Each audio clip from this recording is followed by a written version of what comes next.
یہ ہم سبوں کے لیے خوشی کی بات ہے کہ ایک ایسی ہندوستانی صحافت جس نے جنگ آزادی میں بڑھ چڑھ کر کے حصہ لیا اور پوری قوت کے ساتھ تحریک میں حصہ لیا اور ملک کو آزاد کرایا، آج وہ صحافت اپنا رنگ روپ بدل کر کسی اور شکل میں ہمارے سامنے کھڑی ہے۔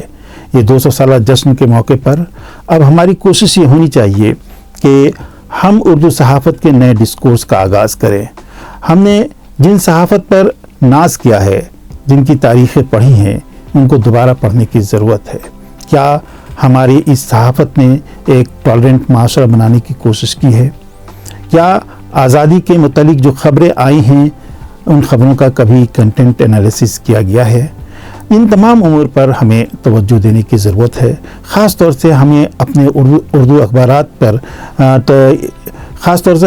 ان اردو اخبارات پر توجہ دینے کی زیادہ ضرورت ہے جنہوں نے سماج کے اندر سائنٹیفک ٹیمپرامنٹ پیدا کرنے کی کوشش کی، جس طرح سر سید احمد خان نے کوشش کی ہے۔ مجھے یہ جان کر بہت خوشی ہو رہی ہے کہ مولانا آزاد نیشنل اردو یونیورسٹی اردو صحافت کے 200 سال مکمل ہونے کے موقع پر جشن منا رہی ہے۔